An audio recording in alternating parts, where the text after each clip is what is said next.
Hi, I'm Jillian Griffith, registered dietitian, nutritionist, and FCAC member. I hope the Red Shoe Challenge is going well for you. So welcome to part 4 of a 5-part series for National Nutrition Month. Today, we are going to demystify diets. So you may ask, what are the different meanings of the word diet? Because there's so many different diets out there.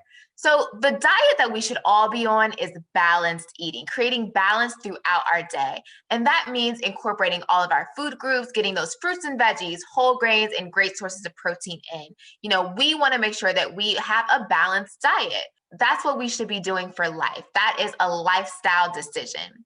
Now, other diets, that we may be using for weight loss or meeting other wellness goals, those can start to get a little tricky. And that's where we kind of venture into the world of fad diets, which, they do work. It's a multi-billion-dollar industry because they work, but then they don't. So when I think of fad diets, I think of diets that are restrictive, that limit certain food groups, and these are things that we want to be wary of.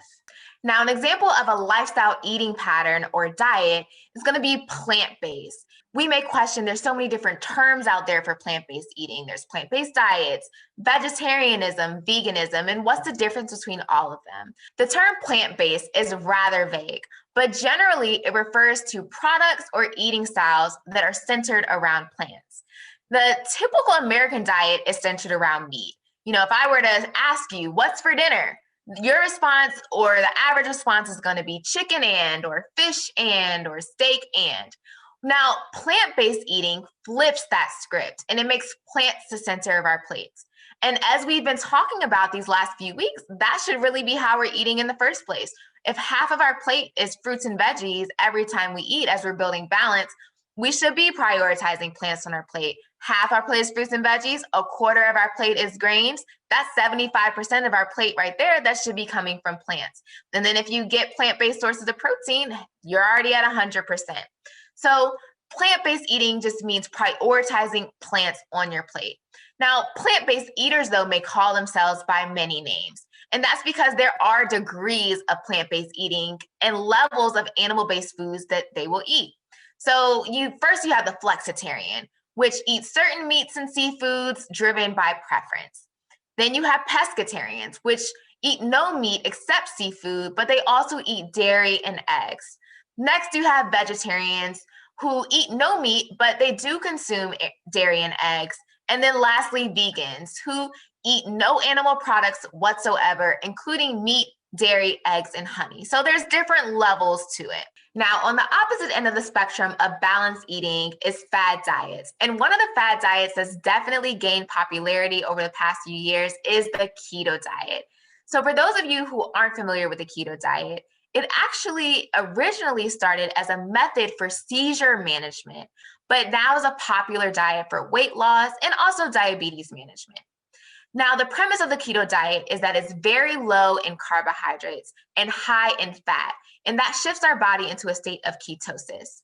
So the keto or ketogenic diet does work because it's high in fat, which makes it very satisfying and filling, but it's very low in carbohydrates. And as I mentioned, it's based on the theory that reducing carbs allows your body to go into ketosis, and during ketosis, the body becomes better at turning fat into energy.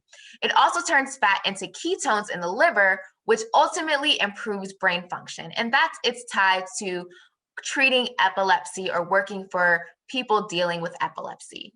However, though, it's only really great for people who have epilepsy and monitored by a ketogenic registered dietitian and medical team.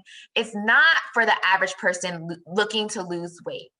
Most people on this diet aren't truly in ketosis, and without a standard definition could result in a diet very high in saturated fat or deficient in vitamins and minerals normally found in our carbohydrates, such as fiber and B vitamins. I like to say the keto diet is a glorified Atkins diet. So yes, it may help with weight loss, but it may contribute to the development of chronic disease in the long run with that high fat intake. And most often patients, research shows, often gain their weight back after stopping the diet. So it's not a lifestyle change. It's not a sustainable way of eating. How do you know what type of diet is best for you? In short, If it's a balanced diet, if it incorporates fruits and veggies, if it incorporates whole grains, if it's giving you great sources of protein, then that's going to be a diet that you want to lean towards. But if you have questions on your specific nutrient needs, and if you are navigating a diet, I highly encourage working with a registered dietitian to assist you along your journey. Well, that's all for today. Tune in next week when I will talk about the power of produce.